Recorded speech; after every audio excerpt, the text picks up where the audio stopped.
Examine the evidence. Jeff Gibbard, who the hell are you, man? And why did you say examine the evidence? I love that. What's up, Phil? Good to see you again. What's up, brother? I'm Jeff Gibbard. I'm the author of The Lovable Leader. It's my book on how to build great teams with trust, respect, and kindness. Thank you for purchasing a copy. I really appreciate you. Of course. So yeah, examine the evidence. It's something my therapist has said to me a lot whenever I get like all wrapped up in my head about like, whether or not I'm good at what I do or whether or not, I should take on whatever the project is or if I'm, whatever's going on, whatever's swirling around that is the product of just the thoughts in my head. She used to ask me to like, just take a pause, take a breath and examine the evidence. Is there evidence that I'm going to be a terrible dad? Is there an evidence that I'm going to fail at my business? Is there evidence of any of that? Or is it just all things that are in my head? And that often helps to recenter me when, you get wrapped up, maybe you didn't get enough sleep and you start to worry about things. Wow.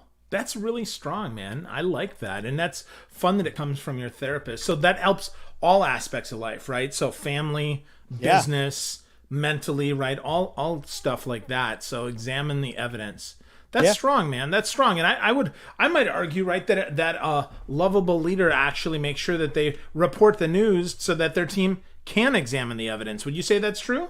Yeah. I think as a lovable leader, I think you have to work on not being reactive to situations. And it's not to say that you can't have a reaction to things, but it's not to be reactive to situations. When things come up, if you're not taking a moment to examine the evidence, if you're not checking your own potential biases, if you're not checking your own, ego and your need to be right, you're probably going to continue down that path if you don't actually check that evidence and take the time, take the pause, and think about the type of leader that you want to be. So yeah, I think the entire ethos of lovable leadership requires you to at times stop and check the evidence. Cool. Cool. So the book is fantastic. So Thank congratulations, you. buddy. Thank you. This is awesome. So I got my book last week. I of course pre-ordered like everybody who's listening to this should have done, right? So the book is kind of out now. We're kind of in soft launch mode now. But Yep. Jeff, what the heck is a lovable leader and what made you write this book now? So it's funny because the timing of this worked out absolutely perfectly. Like I couldn't have timed this better because I started actually writing the book 5 years ago. And the story of how the book came about was I was actually on vacation with my wife visiting some friends, and we were driving back from Annapolis, Maryland, and she had just taken a position where she was managing people for the first time in her career. And she was asking me a bunch of advice about different things that was going on at work and people that she had to deal with either on her team or people that were on her team and how they were interacting with the customer or the members. And she was asking me for all this advice. And I just kind of started telling her, from my 10 years of, working for myself and managing my own teams, here's what I've learned. And somewhere after about an hour of talking, it hit me that she was just a lovable leader. And that was the thing that was going to take her really far in her career, is that on top of that, like I could give her all the advice in the world on how to deal with things, but the fact that she was already lovable and kind and someone that people wanted to take advice from and wanted to follow was going to go very far for her. So it just clicked for me, the lovable leader. And I asked her to pull out my phone right there and pull out Evernote. And we outlined the book right there on the ride home. I think we were in Delaware at the time on the way back to Philly. And we had the outline done. And that weekend I wrote 18,000 words. And this was 5 years ago. And it took me 5 years, but it only took 28 days over those 5 years to write this book because I had it all inside of me. It just, the ADD and like the I write in blitzes, it kind of came together. And I'm so happy that it came out when it did. We're in the midst of the great attrition. We're seeing that so much of this has to do with people leaving bad work cultures, bad work environments. They don't have opportunities for development. They don't like their bosses. They don't feel appreciated. They don't understand their sense of purpose. There are all of these reasons. And my book came out at the exact right time to answer all of those questions, which is how do you be a leader that builds your team with trust, respect, and kindness and leads a purpose-driven vision for why people should follow you? Awesome. Awesome. Yeah, the timing is absolutely fantastic, man. And the fact that people are leaving cancerous cultures in droves is no shock, right? Yeah. One might argue that given the choice, we all want a good culture. Given a choice, we all want something, more purposeful. than less accidental. So I dig that, man. So you've got three key elements here of this lovable leader that are really interesting to me. You start with care, which I love. I get that, right? Trust, but then you say something, Jeff, that I got to tell you, dude. When I read it, I'm like, really? And that third thing is safe travels. That's so interesting, man. So break that down. What the heck is safe travels, and why is that so important as it relates to leadership? Yeah. So you mentioned the first two of care and trust, and those are the sort of foundational elements of lovable leadership, which is that you have to care about your people and you have to build trust. Those are like table stakes for building the kind of relationships where people want to follow you. But safe travels came about where I was trying to parse through this idea of what does a leader do? A leader takes you somewhere, right? That's the whole purpose of a leader. You are leading, which is a verb. So you're going somewhere. So there's a destination. But a lovable leader isn't just about getting to the destination. If you look at so much of the leadership material that's out there, it's about like, how do we motivate people to work harder and drive towards results and yada, yada, yada, same stuff. And none of that's wrong, but I felt like what was missing was, and especially for me in my career, the experiences I've had where I've been on teams and I wasn't necessarily in the kind of the traditional leadership title and leadership role, was where I didn't fit in and where I didn't feel things happen because I didn't feel psychologically safe to bring my best self to work.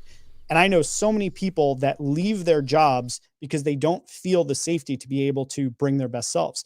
So I thought it's not just about getting to a destination, but it's about getting there safely. The analogy that I use all the time to illustrate this is like, if, I'm in Philadelphia, if I was going to take a flight to Los Angeles, the goal isn't just to get on the plane. The goal isn't to know that I'm 30,000 feet in the air. The cruising altitude is irrelevant to me. What matters is, will I get on the ground safely in Los Angeles, right? So I have to remain safe throughout the duration of the flight. No doors opening, no windows opening, no food poisoning. I want to make sure that not only do I get on the plane, but that I also get off the plane safely. And the same thing is true of leadership. It's not enough to set your big, bold destination, say we're going there, if you lose half your crew along the way. And what does that signal to the other people that are on that ride with you? If you're losing people left and right, it's not going to feel safe, and people aren't going to want to actually arrive at that destination with you. So I think that the safety aspect of the travel is so critical, and it's something that's so left out in the focus on the results and the goals and the driving. You need to have that safety along the way. Yeah, success at all costs leadership at the expense, right? Who cares if we have one person alive at the end of this mission, then we've had a success, right? But really, if I'm looking around, I'm thinking, I don't want to be the one that dies of attrition here. Yeah. I don't want to be the one left behind. I want to be the one that goes along with. And I think that's so important. And I love that aspect of the lovable leader, because I haven't heard that, Jeff, to be quite honest with you, man. I've not heard from a lot of folks that, oh yeah, this is really how it is, right? A safe journey from beginning to end. And beginning is, honestly, that even starts pre-hire, right? I mean, that starts at the beginning, all the way to the last day. So, Jeff, this seems to me to be pretty obvious once you explain it, right? This safe travel thing and all of this, but you go kind of a step further than I expected you to, and you say that it is not enough, or maybe not even at all, about whether or not people like you, but isn't it like trust? I mean, talk to me, Jeff. Yeah. So, I mean, affinity is great. If people like you, that's not a bad thing. I'm not, and I'm in no way saying that that's a bad thing. I think as a leader, it's great if people like you. So, no one misunderstand me. But what I'm saying is, they don't actually have to like you to love you as a leader. So they may, I'll give you a good example. I had a business coach who I worked with specifically because I found him abrasive. And I generally don't do well with people who coach me in an abrasive way. But I trusted him. And I got the sense that he cared about my results. And I also got the sense that if I needed him along my destination where I was trying to get to, that he had my back and he was there for me. That's safe travels. So the point is that while I truthfully didn't particularly like him all the time, I mean, he was, he had his ups and downs, but there were times where I really just genuinely did not like this human. He rubbed me the wrong way. He was tough, but I grew a lot from him, and he was an incredible leader for me and taught me some of the best, lessons I've gotten. One he gave me was, slow down so you can use your speed. That's really important for me because I move at a million miles a minute. So I got a lot from that relationship, but I didn't always like him. So the point being is that the way that you develop a loving relationship in your leadership is through things like trust, respect, and kindness, providing psychological safety. When you have those elements present, people can respect you. They can know that you have their best interest. They know that you're there for them. You've got their back. You're going to make sure that they're safe, and that even if they don't particularly like you, they know that you're going to get them to the destination safely. Yeah. I think that's the key, right? I mean, more than right? There's likability. Sometimes that would prevent us from maybe doing things that are unpopular. Yes. But wanting to be loved, right? And my buddy Steve Farber talks about this, right? Love is an action verb, right? It's not just something that exists in a vacuum. It's an action verb, right? Something you do with someone and for someone, right? So that, I think, that takes us along the journey as well. So I really find that super important, Jeff, and I like that you drew that out. One of the things that kind of made me smile here, because I've known you for a long time, is you talk about your superhero code here. I love in the Lovable Leader, you break that down for us. And there's 10 pieces of it, and we're not going to have time to go through all of them. But the one that I do want to make sure that we talk about before we move on here is the one of responsibility. And I think this one, right? This one is so hard and yet so simple. Yeah, right? Yeah. So for those of you who are listening and maybe not watching, Jeff is a Spider-Man fan. Huge Spider-Man. In fact, that's probably an understatement, right? So yeah. Jeff loves Spider-Man, yet he loves the Avengers too. And if you read the book, you'll see that too. Yep. So Jeff, talk to us about responsibility for lovable leaders and how we can show up as more responsible leaders than irresponsible ones. Yeah, thank you for bringing that up. And I'm glad you picked that one, because responsibility actually shows up twice in the book. So one, it shows up in the 3 lenses of leadership, which is that as a leader, you're going to find that at times the role of being a leader is your responsibility, your burden, and your privilege. It is all 3 at all times. It will be something that pulls at you, that you feel called to, you feel that you have a duty to do. That's the responsibility part, but it's hard, so it'll be a burden. And then being in that seat where you have the ability to affect change and to be, have people pay deference to you, that's a privilege, right? So it comes up there. At the same time, I put it in the superhero code because I believe it's such an important thing. And responsibility is a really, really important piece for me because one, Spider-Man. And I want to clarify what I mean by responsibility, because I think there's the way that people use it on their resume, which means like, I was accountable for this thing. Like, responsible for the team means I made sure nothing caught on fire. But I see responsibility as more of a calling to utilize the position of privilege and the power that you have to make an impact and make change. I see that as being fundamental to all great leaders, that there is a sense of duty that if you've been granted a set of natural abilities, or if you've worked very hard to get to a certain place where you have extraordinary abilities that you've gained, that you need to utilize those to make the world a better place. And it should go without saying, but my book is not amoral. Like, there's a lot of, leadership in and of itself is an amoral concept, because you can lead people towards great things or towards horrible things. So leadership is in and of itself an amoral thing, but I see leadership as a responsibility to do the right thing, to move people in the right direction. So there is definitely my philosophy is like baked into this lovable leadership stuff, but that's how I tend to think about responsibility. Is it's a calling, it's a duty to utilize what you have to make the world a better place. So that could just be on your team. It could also be out in the world, so it can be whatever shape it needs to take. Yeah. So I really like that you said, right, leadership is a responsibility to move people in the right direction, because often leader to lead is an action verb. To love is an action verb, but we have to pick the right direction, right? Because we can certainly lead lemmings off a cliff. They'll follow, right? And often if we're charismatic enough, if we're influential enough, if we, you mentioned persuasion in the book, right? Or persuasion and influence, right? Dr. Cialdini's great works. Yep. If they're used for good, they're super awesome and they make you super lovable. And if you're not, you turn into a villain. So who's the villain, Jeff, here? Is it Doc Ock, or is it bad leadership, or is it both? I mean, I think villains are just fallen heroes. And I think every superhero's heroic power is also a weakness for them, right? So, villainy is, I think, the choice to utilize your powers without considering the negative impact it has on other people. So that's, I think, what differentiates heroes and villains in a very classic sense, is that, they both think that they're out there trying to make the world a better place, but one is trying to do it without causing harm, and the other is using potentially harm as the pathway to get where they're trying to go. And so I think that's kind of the hero villain distinction. Yeah. So as far as like bad bosses is a good example, right? I don't think bad bosses intend to be bad bosses. I just don't think that they are concerned with being great people, with being loving and being caring and building trust. They don't necessarily see that as being a prerequisite of what they're doing. So I think mostly people fall into the bad patterns and the bad habits and being bad managers, bad bosses, I think out of a lack of understanding of the responsibility that they have, and just without having the tools that equip them to be a better and more effective leader in their position.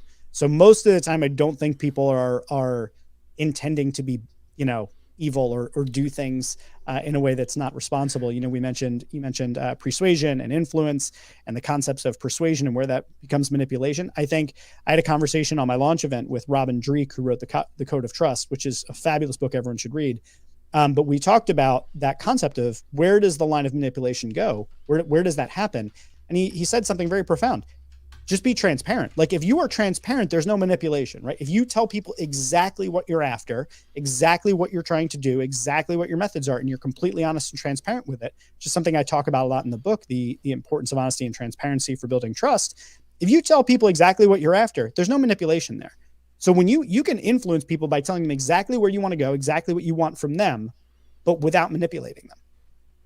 Wow. That's, that goes along with your first piece, right? Around, how we have to do what it is we do in the right way, right? And you led with that. I think that was examine your experience or the evidence. I mean, I think you found that. And I think that, if we think about that, not only is it a responsibility to the leader, but it's also a responsibility to the follower, because you don't have to have a title to be a leader. And if you're seeing that the evidence is that this is a bad boss, rather than quit, perhaps it's an opportunity to have a conversation with them. And I like your piece here, Jeff, that you talk about playback, which is super important, right? I mean, that's great. That's a super excellent opportunity if you feel like you're not being managed in the right way to manage up.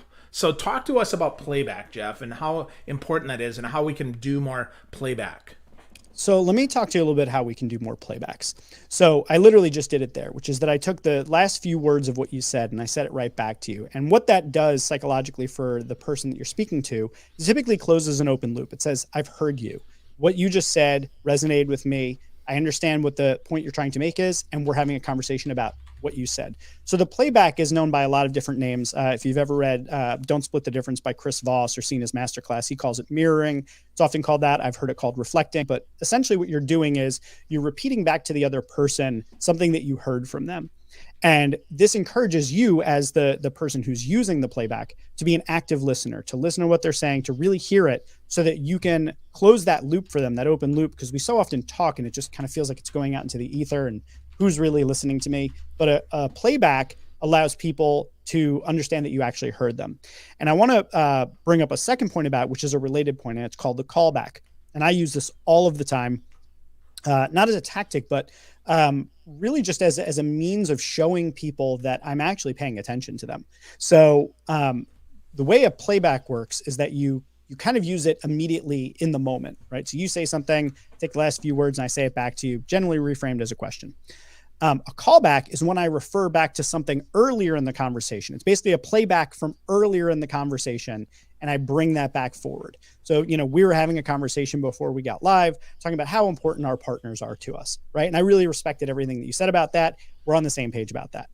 That's a callback. That's saying, not only did I hear you, but I heard you so well, and it was so important to me what you said that I retained it, and I'm going to bring it back into the conversation to let you know that it was important to me. And again, these aren't tactics. This is, again, back to the point of like, where does the line of manipulation and persuasion and influence, where all those lines get muddied. I do this with people all the time, and I will tell them straight to their face. The reason I do it is because I want them to know that I'm hearing them. And I want them to know that what they're saying is not just going in one ear and out the other, that I'm actually paying attention when I talk to people, that I'm listening to them, I'm taking what they're saying, I'm trying to process what's important to them, and I say it back to them so that they know that it landed and it was important.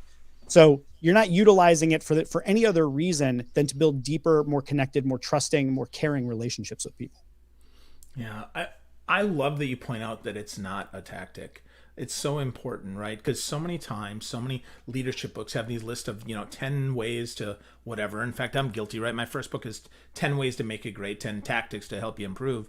Mm-hmm. And frankly, without the foundation of why are we doing this, it often goes astray, right? So if we just take them as tactics, that doesn't help us, which gets back to your point about the journey, which I think is super great, man. Super, super great. Really helpful there, about the safe travel piece of that. Jeff, I got to ask, though, as we talk about that, is it the journey, the destination, or the map itself that's the most important in becoming a lovable leader? Because you cover all three in your book. Yeah. And I'm just curious, like, where do you weigh in on that? I mean, by trade, I'm a strategist. So I love setting goals and designing strategies. It's just what my brain naturally likes to do. And it's where kind of like my skill set really comes alive. But it's hard to say what is the most important, because I think it's contextual based upon the situation, based upon the leader and their natural abilities, based upon the team and where they need the most support. Your job as a leader is really, you're a facilitator. You are there to help facilitate the growth of your team members in service of a bigger, more important objective. So I guess I would say it would be very difficult to create the perfect map, which, by the way, the context for people is I laid out my book, all of the different steps of leadership, which essentially I start with lovable leadership, care, trust, and safe travels. And I move into, basically what is leadership? It's goal setting, it's strategy, it's management, it's conflict resolution, it's making sure that you as a leader maintain balance, and then making sure that you establish self-care for yourself. So what Phil, you just brought up there was the part about the journey, the map, and the destination. So the destination is the goals, the map is the strategy, and the journey is the management. It's tough to say what's more important, but I would say that just in a sequential sort of thing, it would be very difficult to create a strategy or to manage the journey without the destination. So you need to be going somewhere. And when you establish that, you can get people in alignment about where you're going. Then that strategy is something I would say you want to co-create it with people. It's like not me, master strategist, let me tell you everything that we should do. So let me engage my team in developing that strategy. So they're engaged, they're on board with it, they're aligned with it. Then when it comes to actually making the journey, everybody's been there with you the whole time. They started with you when you were identifying the destination of where we're going and what's important about it and why it's purpose-driven. Then you move into the strategy. They've been a part of that. And now you're on the journey together. These are people that are they're already on the journey with you. They've been on the journey with you. So I guess I would say no part's more important. They all really fit together beautifully. But if I had to pick one, I would probably pick the destination because it's the starting point of it all. Yeah. Well, and doing it with our teams, doing it with others, doing it with our families, wherever you're relating this lovable leadership to, it's so important to co-create that. It's so important to get that buy-in and to say, hey, here's where we're going on vacation because we all agree this is where we want to go. Or, hey, we all want to march towards that if you're in the military. Or here's our big goal and we all want to go there. How do you think we get there, right? Do we fly? Do we drive? Is it a road trip? Are we on a Greyhound bus? I hope not, but maybe we are, right? So any of that can be helpful. But I totally agree, Jeff. If we have no destination, we're just driving around our parking lot like, woo, where do we go? This is fun, but I'm not going anywhere, right? Yep. No, 100%, man. They all fit together and they all build on, the reason I laid out the book the way I did is that, in the beginning, I talk about safe travels and the 8 commitments of the team and how do you create a safe team so that you can get where you're going safely. So, then you move into goals and you move into the strategy and you move into the actual journey.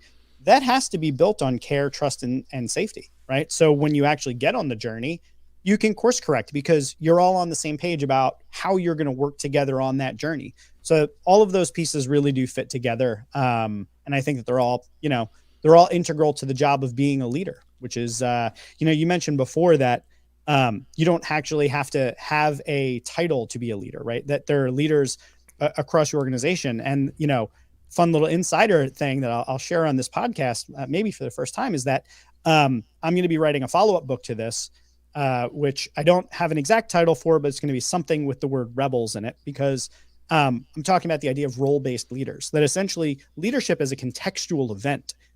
So I actually may have brought this up on my launch event. I'm not sure, but I haven't talked about it much. The idea is that you are a leader in most situations because you've been identified or, endowed with the title of leader. but based upon the situation, things might change. So let's say that you're all in a building and you're all working together in an office, and then all of a sudden, some sort of a disaster strikes outside or whatever, and somebody's hurt their leg. Well, now the guy who's 6'7" and really beefcakey is the one who's going to be the leader, because he's the one that's going to be able to, carry people down the steps, let's say. So in that situation, that person is contextually the leader because of, a natural ability that they may have. And that's just a random example. You can apply this in so many other situations. I was in my MBA. I was not the leader in any way during getting my MBA. I was asking everyone for help with accounting and finance and economics. And I was nobody until it was time to give a presentation. And then all of a sudden, guess who was the leader? This guy. Because all of the people who were helping me with accounting and finance and economics, they didn't want to be at the front of the class conceptualizing how to put together, a keynote presentation or PowerPoint slides or training. They didn't want to do that. That was my time to shine. So I became the leader in that moment. So leadership is really a contextually relevant sort of role. Awesome. I love that story. That's cool about your MBA. I had something similar. I'm not a programmer. I got a computer science degree, and I had a coder who coded as long as I promised that I would present. So it worked out really well that way. And that's otherwise I likely would not have gotten my degree in computer science. It probably would have been in mass comm or something like that. Yep. Which leads me to the final question here, Jeff, that I think is super important here. Before we get into how we get started, you talk about the most important tool in your toolkit, and it wasn't what I thought you were going to say. Ooh, so what did you think I was going to say? I'm so curious. I thought you were going to come up with, some tool, right, that helps us manage it, right? A tech tool, perhaps. Ah, okay. Or something like that, right? That helps us. When I saw that in the book, I'm like, the most important tool, not what I thought you're going to say it. So, Jeff, what is the most important tool in leadership? Most important tool in leadership is communication. Is the single most important tool you have. Your words and your action are both forms of communication, and they are everything that you have. If you are trying to move people from point A to point B, you're trying to make sure that they're safe along the way. You're trying to make sure that you're able to develop them, help them grow, support them, remove obstacles for them, reprimand them if you have to, whatever it is. What are you left with? You're left with communication. There's nothing else that remains. So your words, your tone, your body language, everything that you do can either inform and influence and inspire people, or it can misinform them. It can demotivate them. It can, subordinate, incapacitate them. So communication is the thing that allows your teams to thrive or not thrive. They are the things that allow your purpose to transmit from whatever you conceived to the people that you have on your team. Because really at the core of it, Phil, like, what is communication? It is the transmission of information from one place to another. And effective communication is when that signal, when that information goes from one place to the next, that it is received in the same way that it was sent, that there was no, degradation of the signal along the way. That's communication. So if I'm communicating, I'm thinking about what is the emotion that I want to potentially stir in you. I'm thinking about, do you understand what I'm talking about? Is there clarity?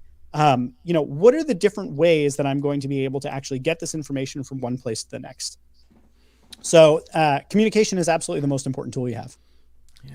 Yeah. Well, once I read it, I completely agree with you. Just wasn't what I expected. Super powerful, super great, man. So I love the book. Congratulations. The Lovable Leader. Yeah, absolutely, man. So you go to lovableleader.com. You get a copy of Jeff's book. You can download a little piece of it if you want. But Jeff, imagine I'm a new leader. I'm like, man, Jeff said so much good stuff today. I'm not sure where to start. So Jeff, take us out, man. How do we get started along the journey to being a more lovable leader? Yeah, I mean, I would say, aside from the obvious of, buy my book and follow all the steps, which is, gratuitously self-promotional. I would say that the most important thing you can do as a leader is take a step back, think about what it is that you're trying to accomplish as a leader. Like, where are you really trying to go? How big is the purpose that you're after? And then start to just audit and assess how you've been communicating with the people on your team. Have you been taking actions that help you to build more trust? Have you been expressing and conducting your reviews and your conversations and all of your relationships at work in a way that lead to a greater amount of care in both directions? And then are you creating a space where there is safety on the way to your goals? So care, trust, and safe travels. If you can assess yourself through that lens, you at least get a good starting point of to know, where do you need to start working to become a more lovable leader? And the reason you become a lovable leader is not because you need, the ego boost. You need the adoration, the approval of others. It's because you want to be more effective and you're in service of doing something. So establish what that thing is that you're trying to accomplish. Identify where you need to grow most. Is it in your ability to express care and to receive care? Is it your ability to build trust, have more effective communications, and persuade and influence people to come with you on this journey? Or is it to create safety so that all of the people on your team feel safe, they feel respected, they feel appreciated, acknowledged, validated? Look at those different aspects, and I think that's a good starting point. But there's so much that goes into effective leadership that if you just boil it down to those three things, I'd say that's a really great way to start. Awesome. Love that, Jeff. We got one comment here. Loving this. You're putting my heart for my team into words. Vicky Musney says that. And I Thank totally you, Vicky. agree, man. This is great stuff, Jeff. As always, man, it's a pleasure and a privilege. Always a pleasure to talk to you. I love the book. Folks, if you're listening again, lovableleader.com. Go get this. Don't spell it wrong like I did at first. Lovable is L-O-V, no E, A-B-L-E, lovableleader.com. Go get a copy of it. Get to know Jeff Gibbard and be a more lovable leader today by examining where you are and getting started working towards what you need the most work on. Jeff, great stuff, man. Thanks, brother. Thank you, Phil.